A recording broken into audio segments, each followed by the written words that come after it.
Quero te cumprimentar na graça e na paz do Senhor Jesus. Seja bem-vindo, seja bem-vinda a mais um culto da Faculdade de Teologia da Igreja Metodista. É um prazer acolhê-la para este tempo celebrativo. Aqui na Faculdade de Teologia, além de dedicarmos tempo para as matérias, as disciplinas acadêmicas, temos também tempo para o desenvolvimento da nossa espiritualidade. E neste momento de desenvolvimento da espiritualidade, temos um ponto onde dedicamos tempo para o culto ao Senhor. Todas as quartas-feiras, no período da manhã, das 9h30 às 11h, e no período da noite, das 19h30 às 21h, nós nos reunimos em celebração num culto comunitário. Você é bem-vindo para celebrar conosco, pois nesse tempo de pandemia, nós tivemos que retornar, cada um para as suas casas. Estamos trabalhando em home office, estamos estudando a partir das nossas casas. E você pode participar conosco, pois estamos celebrando através desse meio digital. Então seja bem-vindo. Além dos nossos alunos e alunas que estarão participando aqui, teremos hoje a presença do professor reverendo José Carlos de Souza, que será o pregador deste momento cultico. Portanto, seja bem-vindo, seja bem-vinda. Vamos juntos celebrar ao Senhor nosso Deus. Eu quero te convidar a uma primeira leitura. Nós seguimos aqui o Lecionário Cristão. E, segundo o Lecionário Cristão, uma das leituras é o Salmo 66. Nós leremos agora o Salmo 66, versículos 8 a 13 e os versículos 19 e 20. Ouça a leitura da palavra de Deus. Bendizei, ó povos, o nosso Deus. Fazei ouvir a voz do seu louvor, o que preserva com a vida a nossa alma e não permite que nos revalem os pés. Pois tu, ó Deus, nos provastes, acrisolaste-nos como se acrisola a prata. Tu nos deixaste cair na armadilha, oprimistes as nossas costas. Fizeste que os homens cavalgassem sobre a nossa cabeça. Passamos pelo fogo e pela água, porém, afinal nos trouxeste para um lugar espaçoso. Entrarei na tua casa com holocaustos, pagar-te-ei os meus votos. Entretanto, Deus me tem ouvido e me tem atendido a voz da oração. Bendito seja Deus, que não me rejeita a oração, nem aparta de mim a sua graça.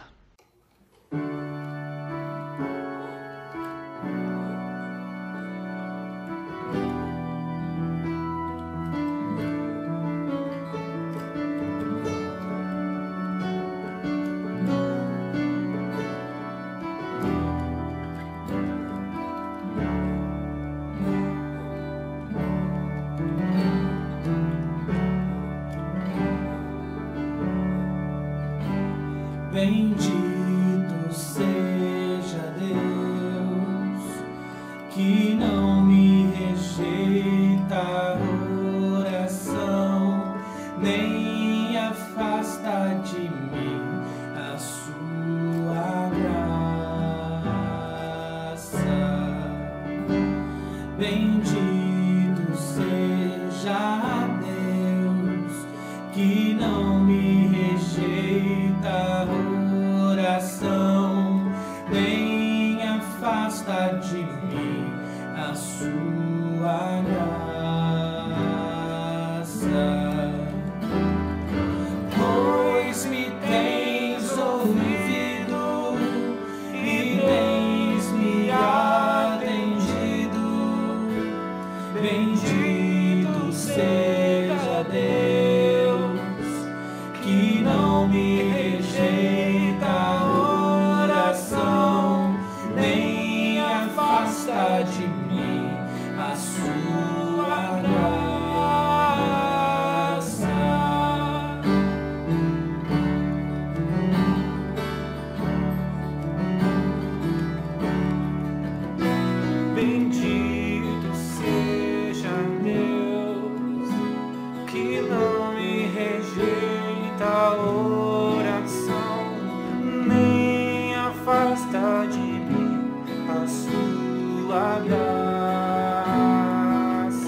não me rejeita a oração, nem afasta de mim a sua graça.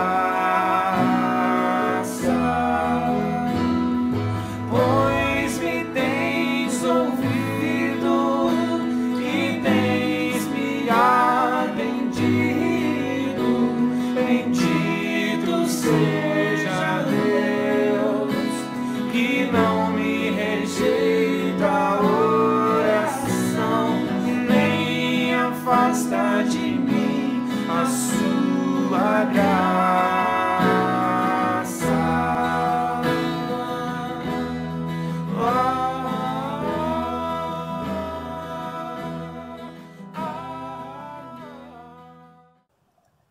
Salmodiar é cantar, recitar, orar, acompanhado por instrumento de corda.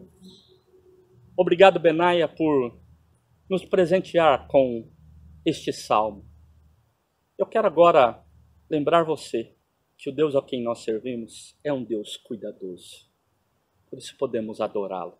Oremos. Toda honra, toda glória e todo louvor sejam dados a Ti, Senhor. O Senhor é digno de receber todo o nosso louvor. Acolhe a nossa adoração. Assim oramos, em nome de Jesus. Amém. Quando adoramos a Deus, também reconhecemos nossa fragilidade.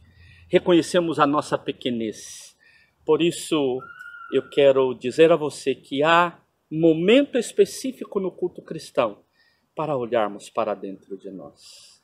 E o texto bíblico que eu te convido agora a acompanhar nos chama a reconhecermos quem nós somos. 1 Pedro, capítulo 3, versículos 13 a 18a, diz assim: ouça bem a palavra do Senhor. Ora, quem é que vos há de maltratar se for zeloso do que é bom?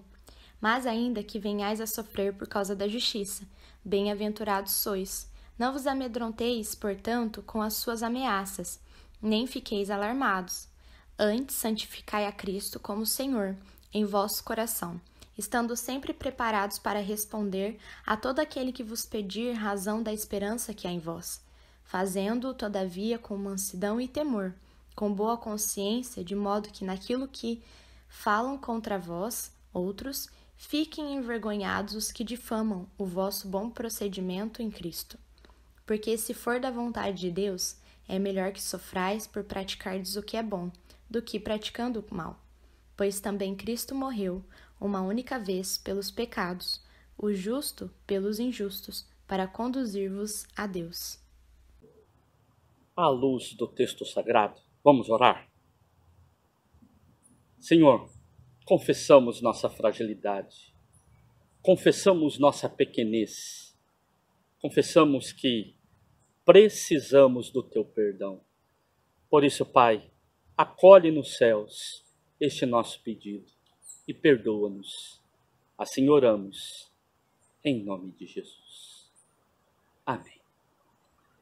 Vamos ouvir um texto que pode nos auxiliar na compreensão do perdão que recebemos de Deus. É o mesmo que fizemos a leitura e que ouvimos cantando. É o Salmo 66, versículo 20, que diz assim: bendito seja Deus, que não me rejeita a oração e nem afasta de mim a sua graça. Glória a Deus. Nós servimos a um Deus misericordioso que ouve a nossa oração e de forma graciosa nos perdoa. Por isso eu te convido a acompanhar também este momento de louvor ao Senhor nosso Deus. Passo a palavra ao Wellington, que vai ministrar a palavra do Senhor. Deus te abençoe, Wellington.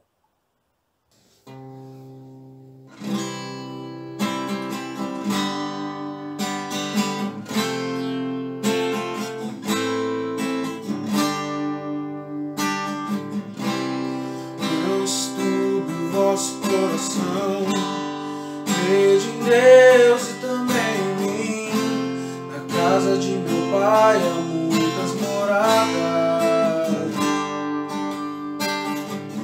Se não fosse assim, eu não teria de vou preparar-vos um lugar.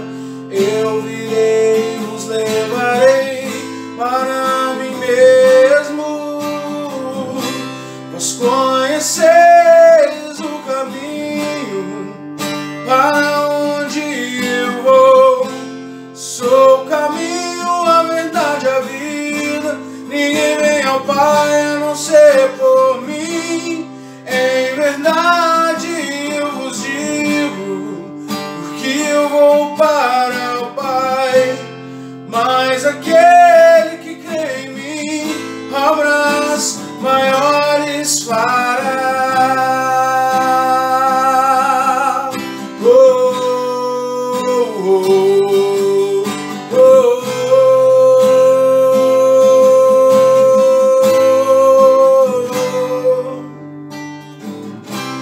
Se me amares verdadeiramente, guardareis os meus mandamentos. Eu rogarei ao Pai, Ele vos dará o Consolador, o Espírito da verdade, que o mundo não pode receber, mas Ele habita em vós, que estará em vós para sempre. Aquele que tem os meus mandamentos e os guarda, esse é o que me ama. E se alguém me amar, será amado do meu Pai. Eu também o amarei e me manifestarei a Ele.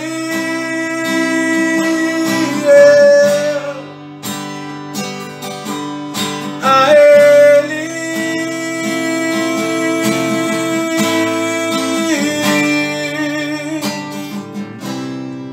Quero te amar mais, Senhor. Quero te amar mais, Senhor. Oh, oh, oh. Quero te amar mais, Senhor. Quero te amar mais, Senhor.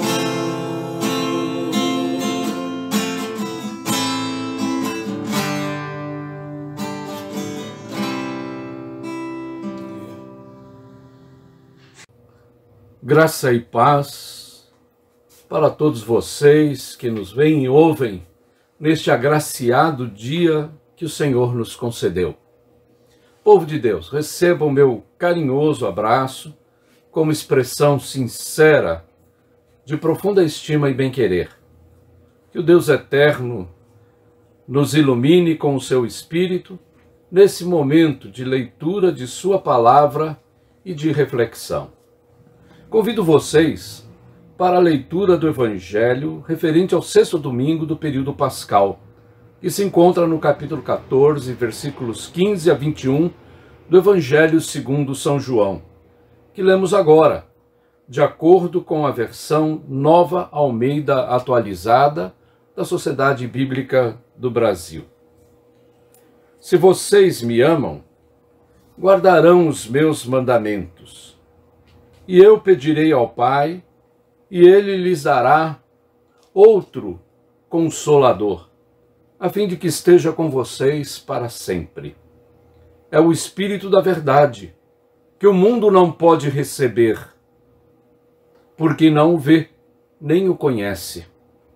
Vocês o conhecem, porque Ele habita com vocês e estará em vocês. Não deixarei que fiquem órfãos, voltarei para junto de vocês. Mais um pouco e o mundo não me verá mais. Vocês, no entanto, me verão. Porque eu vivo, vocês também viverão. Naquele dia, vocês saberão que eu estou em meu Pai, e que vocês estão em mim, e que eu estou em vocês. Aquele que tem os meus mandamentos e os guarda, Esse é o que me ama, e aquele que me ama será amado por meu Pai. E eu também o amarei e me manifestarei a ele. Até aqui a palavra do Senhor. Uma das palavras de conforto, mas também de desafio, encontramos nesta breve passagem do quarto evangelho.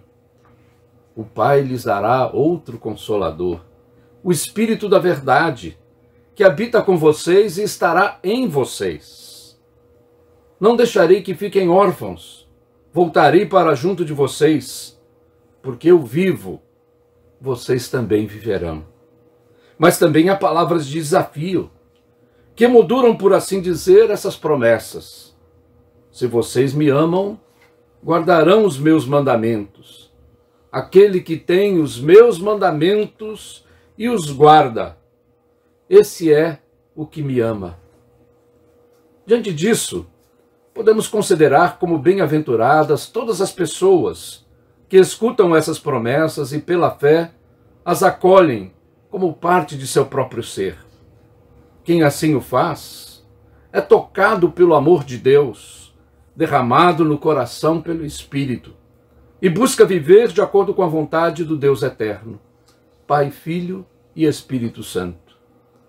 Embora estejamos no tempo pascal, o texto lido nos leva a recuar para o passado, para o momento em que Jesus comemora a Páscoa com os seus discípulos, mas somente para iluminar o presente e o futuro das comunidades cristãs. Em geral, se defende que o Evangelho de João, o último a ser escrito, foi redigido nos últimos anos do primeiro século, digamos por volta do ano 100. Como os demais, ele não oferece um relato jornalístico da vida de Jesus, mas dá testemunho de quem é Jesus e o que ele representa para aqueles e aquelas que nele creem. Caminho, verdade, vida, Verbo de Deus que se fez carne, Filho unigênito do Pai, luz do mundo, água e pão da vida. A grandeza dessas imagens, no entanto, contrasta sensivelmente com as condições experimentadas pelas igrejas à época, provavelmente na região da Síria, ou mesmo da Ásia, como querem alguns. O quadro, de qualquer forma, revela a existência de graves conflitos com os discípulos de João Batista, com os judeus, com aqueles grupos que negam a realidade da encarnação e que na historiografia são conhecidos como gnósticos. Havia ainda tensões e disputas internas na própria comunidade cristã, por conta de disputas, de conflitos, por causa de autoridade, como bem revelam as epístolas joaninas. Não bastasse tudo isso, também estava presente a ameaça de perseguição. O Estado romano e a sociedade se mostravam hostis à fé cristã. Ser discípulo, ser discípula de Cristo, não se constituía em algo fácil, admirado, cercado de honrarias e aplausos. Se o mundo odeia vocês, saibam que antes de odiar vocês, odiou a mim. Se perseguiram a mim, também perseguirão a vocês. Podemos imaginar que, sob tais circunstâncias, os sentimentos que afloravam à pele eram de medo e ansiedade, de insegurança e incerteza, e mesmo de angústia e terror. Não é difícil supor que a sensação de vazio tomasse conta dos corações. Frente ao caos e à morte, diante da dor profunda, como não se sentir só, isolado, impotente, sem qualquer energias para tomar qualquer iniciativa? Nesse contexto, a mensagem do Evangelho é clara. Não deixarei que vocês fiquem órfãos. Lembramos que as palavras de Jesus integram o seu discurso de despedida, que ocupa os capítulos 14 a 17. É uma espécie de testamento em que, antes de sua escandalosa morte na cruz, o nosso Senhor prepara os discípulos para o que está por vir. Nenhum tipo de explicação é oferecido. Jesus tampouco ilude os seus seguidores, negando a dura realidade que está à sua frente, ou enganando-os com promessas de sucesso rápido e fácil. De modo algum, Jesus alimenta um otimismo fictício, porém irreal. O que ele faz?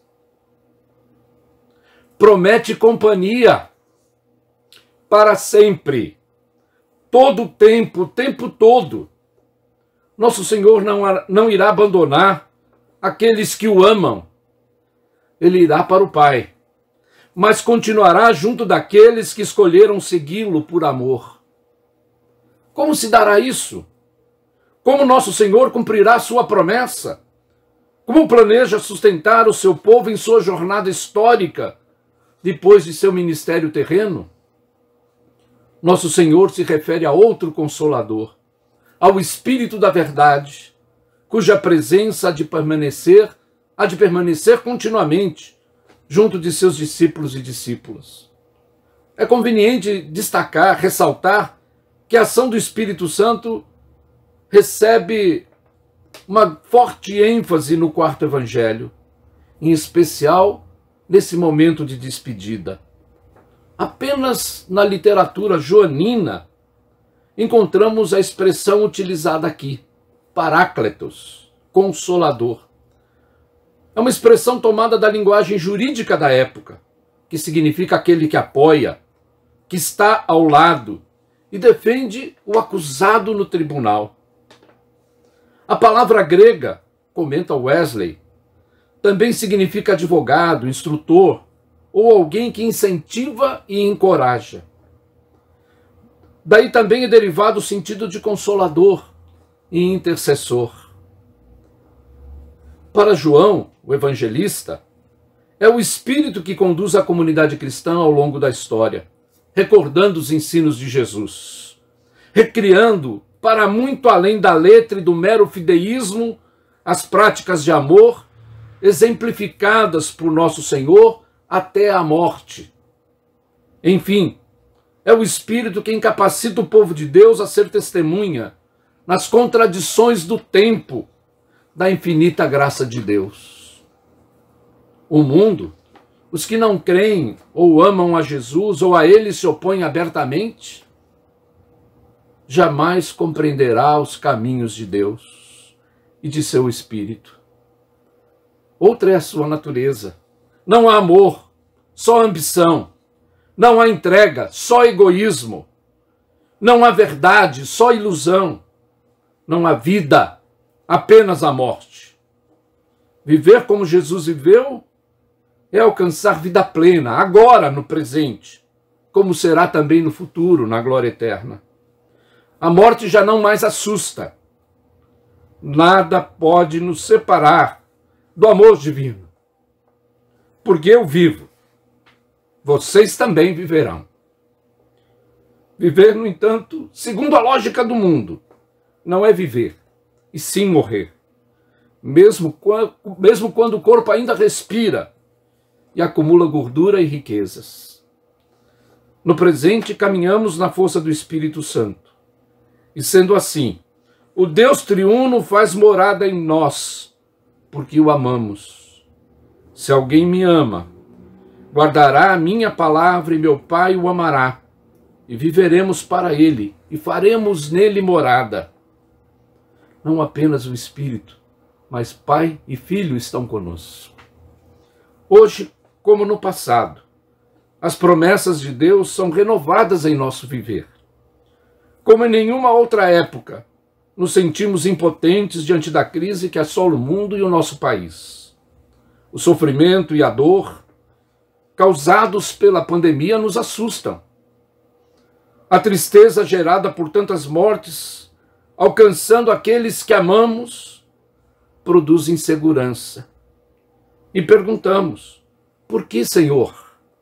Até quando, meu Deus? Pois é nessas circunstâncias adversas que somos desafiados a exercer a nossa fé, E mesmo sem respostas para todas as perguntas, anunciamos: há razões para a esperança. Não deixarei que fiquem órfãos. O Consolador está entre nós. Aquele que nos auxilia está ao nosso lado.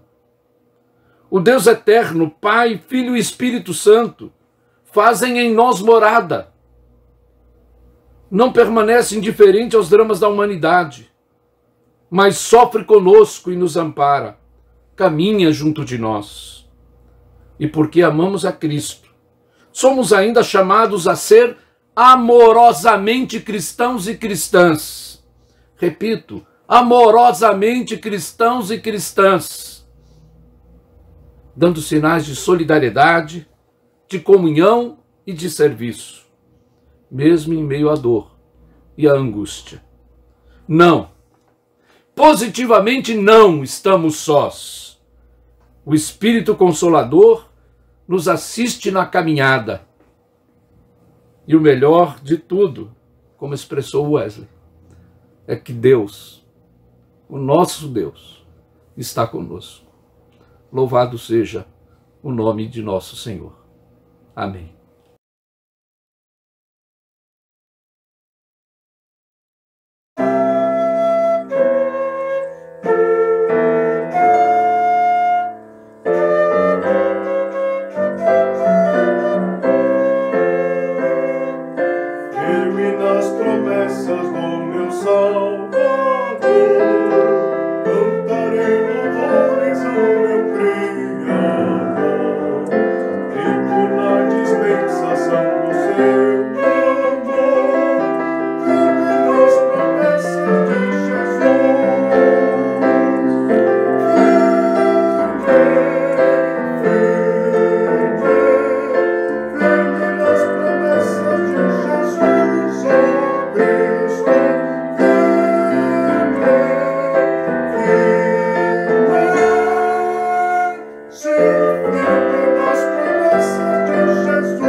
Nós vamos encerrando esse nosso culto, nos despedimos com a oração, rogando ao Pai a sua proteção e a sua direção, a sua permanente companhia conosco. Oremos. Vem, Espírito Santo, e como o orvalho que cai sobre a terra, alivia as nossas dores, alivia as dores do teu povo. Vem, Espírito de Deus, e como fogo, incendeie os nossos corações de amor, para que não vivamos fechados em nós mesmos, mas nos abramos para o nosso próximo. Que a tua graça, que nos orienta e fortalece, esteja conosco em todos os momentos, e nos momentos de fraqueza, que ela nos fortaleça. Nos momentos em que sentimos medo e angústia, que ela nos encoraje, para que sejamos sempre sinais da tua graça e do teu amor, onde quer que estivermos. Oramos em nome do Senhor Jesus. Amém. E que a graça de nosso Senhor Deus, o amor de Deus Pai, a consolação do Espírito Santo e o amor infinito de Jesus seja conosco e com todo o povo de Deus, hoje e para todo sempre. Amém.